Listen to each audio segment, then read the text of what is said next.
Hello दोस्तों, स्वागत है आपका मेरे यूट्यूब चैनल पर जिसका नाम है नेक्स्ट एग्जाम वीकली। आज हम डिस्कस करेंगे यूएनओ के बारे में, संयुक्त राष्ट्र संघ के बारे में। आपने देखा होगा कि लगभग सभी एग्जाम में इससे क्वेश्चन आता है, किसी में एक क्वेश्चन तो किसी में दो क्वेश्चन। अगर आप पिछले पेपर भी उठा कर देखेंगे तो इससे क्वेश्चन हर एग्ज़ाम में पूछा ही गया है। तो जो ये मैंने वीडियो बनाई है, ये ऐसी वीडियो बनाई है कि इससे बाहर कोई भी क्वेश्चन नहीं जाएगा। तो वीडियो को अंत तक देखिएगा। अगर आपने पूरी वीडियो देखी तो आपका क्वेश्चन इससे अलग नहीं मिलेगा। तो चलिए शुरू करते हैं फिर आज की वीडियो। संयुक्त राष्ट्र संघ की स्थापना कब हुई थी? 24 अक्टूबर 1945। तो पहला क्वेश्चन यही बनता है कि संयुक्त राष्ट्र संघ की स्थापना कब हुई थी? 24 अक्टूबर 1945।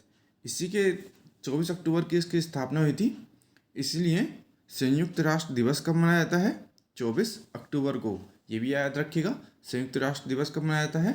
24 अक्टूबर को। और स्थापना कब हुई थी? 24 अक्टूबर 1945 को। प्रथम बैठक हुई थी लंदन में, याद रखिएगा। ऑप्शन आपको कुछ भी और भी दे सकता है, लेकिन इसकी प्रथम बैठक कहाँ हुई थी? ये हुई थी लंदन में। प्रारंभिक देश, जब इसकी स्थापना की गई थी तो उस टाइम देश कितने थे? 50+1, यानी कि 50+1 देश थे उस टाइम पे। 51 देश टोटल थे। वर्तमान में कुल कितने देश हैं? आपसे ये क्वेश्चन अगर करंट अफेयर में पूछा जाता है तो यही क्वेश्चन पूछा जाएगा कि वर्तमान में कुल देश कितने हैं। तो वर्तमान में कुल देश हैं 193 और अंतिम देश है दक्षिणी सूडान। याद रखिएगा, अंतिम देश कौन सा है? दक्षिणी सूडान। और संयुक्त राष्ट्र संघ बनाने की जो विचार दिया था वो किसने दिया था? फ्रैंकलिन डी रूजवेल्ट ने। ये एक अमेरिका के ऐसे राष्ट्रपति हैं जो 4 बार राष्ट्रपति बन चुके हैं। तो ये भी क्वेश्चन आपसे पूछा जा सकता है कि ऐसे राष्ट्रपति जो 4 बार राष्ट्रपति बन चुके हैं अमेरिका के, वो हैं फ्रैंकलिन डी रूजवेल्ट। तो याद रखिएगा, विचार किसने दिया था? फ्रैंकलिन डे रूजवेल्ट ने विचार दिया था। इसका मुख्यालय कहाँ पर है? न्यूयॉर्क में। और प्रथम बैठक कहाँ हुई थी? लंदन में। दोनों अलग अलग हैं कि प्रथम बैठक हुई थी लंदन में और इसका मुख्यालय है न्यूयॉर्क में। भवन जो बना हुआ है, इसका भवन कहाँ पर बना हुआ है? याद रखिएगा, मोस्ट इंपोर्टेंट क्वेश्चन है। ये बना है मैनहट्टन द्वीप पर। इंपोर्टेंट क्वेश्चन है, मैनहट्टन द्वीप पे बना हुआ है। ये भी क्वेश्चन पूछा जा चुका है कि इसका भवन कहाँ पर बना हुआ है। तो मैनहट्टन द्वीप पर बना हुआ है संयुक्त राष्ट्र संघ का मुख्यालय। अब इसका ध्वज कैसा है? ध्वज है जैतून की 2 शाखाओं के बीच विश्व का मानचित्र। ये भी क्वेश्चन अभी पीछे पूछा जा चुका है कि इसका ध्वज कैसा है, तो उस पर कौन सी पेड़ की पत्तियां हैं? तो कौन से पेड़ की पत्तियां हैं? जैतून की 2 शाखाएं हैं और उसमें बीच में है विश्व का मानचित्र। याद रखिएगा, आया हुआ क्वेश्चन है। भारत यूएनए का सदस्य कब बना? 30 अक्टूबर 1945 को बना था। तो इसकी स्थापना हुई थी 24 अक्टूबर 1945, और लेकिन भारत कब सदस्य बना था? 30 अक्टूबर 1945। अब यूएनए की प्रमुख 6 भाषाएं हैं, ये भी याद रखिएगा। कितनी भाषाएं हैं यूएनए की? तो वह हैं 6 भाषाएं: अरबी, चाइनीज़, इंग्लिश, फ्रेंच, रसिया, स्पेनिश। इसमें से भी कोई 3 भाषा दे देगा और एक भाषा अदर दे देगा, तो उसमें से आपसे पूछेगा कौन सी भाषा नहीं है। तो याद रखिएगा ACEFRS। और जो इसमें भी सबसे ज़्यादा इम्पोर्टेंट है वो है इंग्लिश और फ्रेंच। जो सारे कार्य किए जाते हैं इंग्लिश और फ्रेंच में किए जाते हैं। याद रखिएगा, संयुक्त राष्ट्र संघ के अंग कितने होते हैं? ये भी क्वेश्चन पूछा जा सकता है कि संयुक्त राष्ट्र संघ के अंग कितने होते हैं? तो वो होते हैं 6 अंग। सभी के बारे में हम डिस्कस करेंगे। तो जो मैंने आपको बताया एक बार देख लीजिएगा दोबारा, उसके बाद हम आगे चलेंगे इसके अंग के बारे में। संयुक्त राष्ट्र संघ की स्थापना 24 अक्टूबर 1945। 24 अक्टूबर को मनाया जाता है संयुक्त राष्ट्र दिवस। प्रथम बैठक हुई थी लंदन में। प्रारंभिक देश 50+1। वर्तमान में कुल देशों की संख्या 193 और अंतिम देश है दक्षिणी सूडान। विचार किसका था? फ्रैंकलिन डी रूजवेल्ट का। मुख्यालय है न्यूयॉर्क में और भवन कहाँ पर है? मैनहट्टन द्वीप पर। ये भी याद रखिएगा, कहाँ पर है भवन? मैनहट्टन द्वीप पर। ध्वज ध्वज कैसे बना है? जैतून की दो शाखाओं के बीच विश्व का मानचित्र। भारत कब सदस्य बना? इंपॉर्टेंट क्वेश्चन है। 30 अक्टूबर 1945 को। प्रमुख भाषाएं अरबी, चाइनीज, इंग्लिश, फ्रेंच, रशियन और स्पेनिश। याद रखिएगा 6 प्रमुख भाषाएं हैं। अब इनके अंक के बारे में डिस्कस करते हैं जहाँ से क्वेश्चन पूछे जाते हैं। तो पहला अंग है महासभा। इसमें सभी देशों के सदस्य सम्मिलित होते हैं, इसलिए इसे विश्व की लघु संसद कहा जाता है। तो पहला क्वेश्चन यही पूछा जाएगा आपसे कि विश्व की लघु संसद किसे कहा जाता है? तो महासभा को विश्व की लघु संसद कहा जाता है। किसी भी प्रस्ताव को पारित को 2 सही 3 मत से पश्चात पारित किया जाता है। यानी कि जब 2 सही 3 सदस्य इसको मान लेते हैं तभी वो प्रस्ताव पारित होता है, अन्यथा पारित नहीं होता है। नेक्स्ट देखते हैं, इसकी हर साल बैठक सितंबर के तीसरे मंगलवार से शुरू होकर दिसंबर तक चलती है। इंपॉर्टेंट क्वेश्चन है कि कब से शुरू होती है? सितंबर के तीसरे मंगलवार से। बहुत ही इंपॉर्टेंट क्वेश्चन है, आपसे पूछा जा सकता है कि कौन से मंगलवार से स्टार्ट होती है? तो किस मंगलवार से स्टार्ट होती है? सितंबर के तीसरे मंगलवार से। तो ये था पहला सदस्य। इसका अगला अंग देखते हैं। सुरक्षा परिषद की संतुष्टि पर अंतर्राष्ट्रीय न्यायालय के न्यायाधीश, नए देशों की सदस्यता, महासचिव की नियुक्ति, संघ का बजट पारित करना आदि महासभा के कार्य हैं। तो महासभा के कार्य क्या हैं? अंतर्राष्ट्रीय न्यायालयों के न्यायाधीश की नियुक्ति करता है कौन?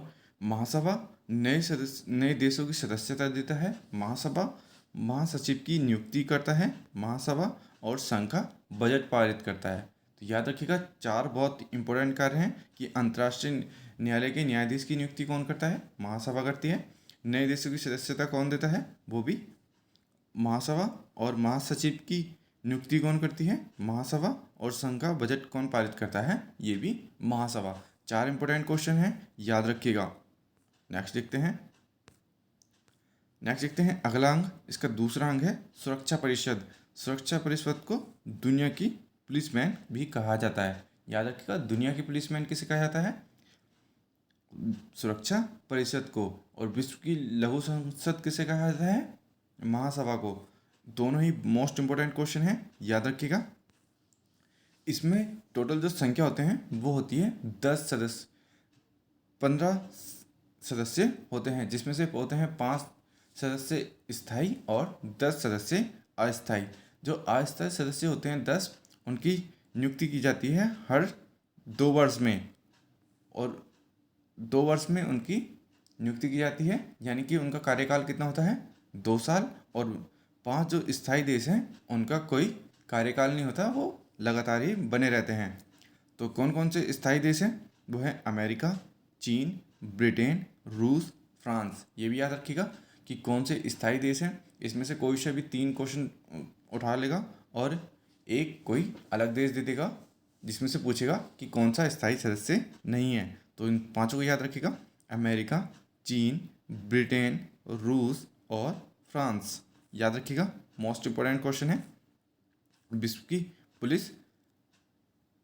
नेक्स्ट है, इसकी बैठक प्रत्येक 14 दिन में होती है। ये क्वेश्चन पूछा जा चुका है कि सुरक्षा परिषद की बैठक कितने दिनों में होती है? तो हर 14 दिनों में इसकी बैठक होती है। प्रत्येक 14 दिनों में सुरक्षा परिषद की बैठक होती है।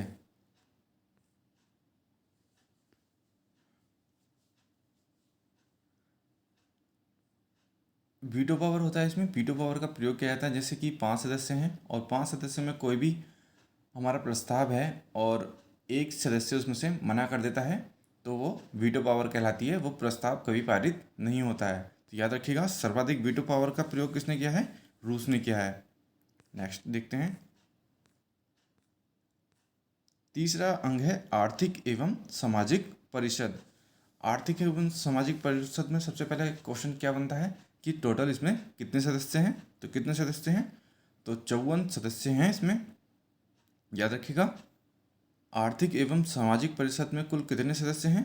54 सदस्य हैं। प्रत्येक सदस्य का कार्यकाल कितना होता है? तो वो होता है 3 वर्ष। तथा कार्यकाल 1/3 सदस्य प्रतिवर्ष पदमुक्त होते हैं और वह दोबारा भी इसमें आ सकते हैं। याद रखिएगा कि कितना कार्यकाल होते हैं। इसमें एक वर्ष में कम से कम 2 बैठकों का होना अनिवार्य है। तो इसमें कितनी बैठक होती हैं एक वर्ष में? इसमें कम से कम 2 बैठक, और सुरक्षा परिषद में हर 14 दिन में 1 बैठक होना अनिवार्य है। इसका मुख्य कार्य क्या है? इसका मुख्य कार्य है धन की देखरेख तथा किसी देश को धन की जरूरत पड़ने पर उसकी उपलब्धता कराना। कौन इसकी उपलब्धता कराता है? आर्थिक परिषद। याद रखिएगा। नेक्स्ट देखते हैं। चौथा अंग है न्यास परिषद। तो न्यास परिषद क्या है? इसका मुख्य कार्य जो देश बहुत पिछड़े हैं उनको आगे लाने का सहयोग करना है। कि जैसे कोई ज़्यादा पिछड़ा देश है, वह अपनी रोज रोटी के लिए नहीं कर पाता है, तो उसको आगे लेके आता है कौन? न्यास परिषद। इसका कार्य लगभग अब सभी समाप्त हो चुका है, क्योंकि सभी देश बहुत ही आगे बढ़ चुके हैं। लेकिन इसको आगे लाने का कार्य किसने सौंपा गया है? जो विकसित हो चुके हैं देश, जैसे ऑस्ट्रेलिया, न्यूजीलैंड, अमेरिका और ब्रिटेन। ये विकसित देश हैं, तो इनको ही न्यास का कार्यभार सौंपा गया है। याद रखिएगा कि न्यास का कार्य क्या होता है, ऐसा क्वेश्चन पूछा जा सकता है। अगला अंग है सचिवालय। सचिवालय का कार्य होता है दिन के प्रत्येक कामों का निपटारा करना। कि संयुक्त राष्ट्र संघ के जो भी कार्य हुए हैं दिन भर के, उनका निपटारा कौन करता है? सचिवालय। नेक्स्ट इसका कार्य है सामान्यतः सचिवालय का प्रमुख महासचिव ही यूएनए का महासचिव होता है। मोस्ट इम्पोर्टेंट क्वेश्चन है कि महासचिव कौन होता है? महासभा का महासचिव कौन कहलाता है? वो कहलाता है सचिवालय का प्रमुख। कभी आप लगाते कि महासभा का महासचिव ही कहलाता है, लेकिन ऐसा नहीं है। सचिवालय का प्रमुख जो है वही यूएनए का महासचिव कहलाता है, जिसका कार्यकाल कितना होता है? 5 वर्ष होता है। घोषणा पत्र के अनुसार महासचिव संगठन का मुख्य प्रशासनिक अधिकारी होता है। तो महासचिव कौन बनता है? वो बनता है, यहाँ से देख लीजिए कौन बनता है? सचिवालय का प्रमुख महासचिव। याद रखिएगा, सचिवालय का प्रमुख महासचिव भी संयुक्त राष्ट्र संघ का महासचिव बनता है और संगठन का प्रमुख प्रशासनिक अधिकारी भी होता है। याद रखिएगा। वर्तमान में महासचिव कौन है? Antonio Guterres. वर्तमान में महासचिव कौन है? Antonio Guterres. अन्य महासचिव की बात करते हैं। ट्रिगवेली ऐसे महासचिव थे जिन्होंने इस्तीफा दिया था। ऐसा क्वेश्चन पूछा जा सकता है कि ऐसे महासचिव का नाम बताइए जिन्होंने इस्तीफा दिया था। वो है ट्रिगवेली। डैग हैमरशोल्ड कार्यकाल में मरने वाले महासचिव हैं। डैग हैमरशोल्ड जो कार्यकाल में मर गए, ऐसे महासचिव थे। नेक्स्ट देखते हैं। यूथांड पहले कार्यवाहक सचिव थे। यूथांड जो थे पहले कार्यवाहक सचिव थे और कहाँ के थे? एशिया के निवासी थे। तो ये भी इंपॉर्टेंट क्वेश्चन बन जाता है कि एशिया के महासचिव कौन बने थे? वो बने थे यूथांड। और वो कैसे थे? कार्यवाहक महासचिव। नेक्स्ट देखते हैं छठा अंग, इसका अंतिम अंग अंतर्राष्ट्रीय न्यायालय। मोस्ट इंपोर्टेंट क्वेश्चन है। अंतर्राष्ट्रीय न्यायालय, इसकी स्थापना कब हुई थी? 3 अप्रैल 1946 को। और इसका मुख्यालय कहाँ है? द हैग, नीदरलैंड में। पहले तो इसकी स्थापना पूछी जा सकती है कि इसकी स्थापना कब हुई थी? 3 अप्रैल 1946 को। और इसका मुख्यालय कहाँ पर है? द हैग, नीदरलैंड में। मोस्ट इंपोर्टेंट क्वेश्चन यहाँ से बनते हैं। इसमें न्यायाधीशों की संख्या 15 होती है। टोटल जो न्यायाधीश होते हैं, जिसमें से 5 सदस्य यानी कि 5 न्यायाधीश 3 वर्ष के बाद अवकाश ग्रहण करते हैं तथा दोबारा भी आ सकते हैं। परंतु एक बार में एक ही व्यक्ति यहाँ का न्यायाधीश बन सकता है। यानी कि 15 न्यायाधीश हैं, एक देश से 2 न्यायाधीश यहाँ से नहीं बनते हैं। याद रखिएगा। टोटल कितने न्यायाधीश हैं? 15, जिसमें से 15 5 हर 3 वर्ष में चेंज होते हैं और वो दोबारा भी आ सकते हैं, परंतु एक देश के 2 न्यायाधीश कभी नहीं आ सकते। न्यायालय की सरकारी भाषाएं कौन सी हैं? फ्रेंच और एवं अंग्रेजी है। ये भी याद रखिएगा। मैंने आपको शुरू में ही बताया था कि कौन सी भाषाएं होती हैं, फ्रेंच एवं अंग्रेजी। न्यायालय का कोरम कितना होता है? 9 होता है। कोरम होता है कि मिनिमम न्यायाधीश किसी भी निर्णय देते हुए कितने सदस्य होंगे? वो 9 सदस्य होंगे।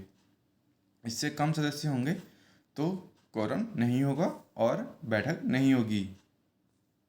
अंतर्राष्ट्रीय न्यायालय में भारत के न्यायाधीश, तो भारत के न्यायाधीश कौन कौन गए हैं अंतर्राष्ट्रीय न्यायालय में? बेनेगल रामाराव, नागेंद्र सिंह, रघुनंदन पाठक और दलबीर सिंह भंडारी। 4 अभी तक भारतीय यहाँ के न्यायाधीश बन चुके हैं। इनमें से भी नागेंद्र सिंह उपाध्यक्ष एवं अध्यक्ष दोनों रह चुके हैं। तो आपसे पूछा जा सकता है कि कौन से ऐसे भारत के न्यायाधीश हैं अंतर्राष्ट्रीय न्यायालय में जो न्यायाधीश और जो उपाध्यक्ष एवं अध्यक्ष रह चुके हैं? वो हैं नागेंद्र सिंह। वर्तमान में दलबीर सिंह भंडारी इसके सदस्य न्यायाधीश हैं। तो भारत के इस टाइम कौन है? दलबीर सिंह भंडारी। तो ये थी आज की वीडियो। उम्मीद है आपको वीडियो पसंद आई होगी। वीडियो पसंद आएगी तो वीडियो को लाइक कीजिएगा, शेयर कीजिएगा, और अगर आप चैनल को पहली बार विजिट कर रहे हैं तो चैनल को सब्सक्राइब भी कर लीजिएगा। इम्पोर्टेंट टॉपिक था, हर बार इससे क्वेश्चन पूछे जा चुके हैं और आगे भी क्वेश्चन आते रहेंगे, लेकिन इस वीडियो से कोई भी क्वेश्चन बाहर नहीं जाएगा। धन्यवाद।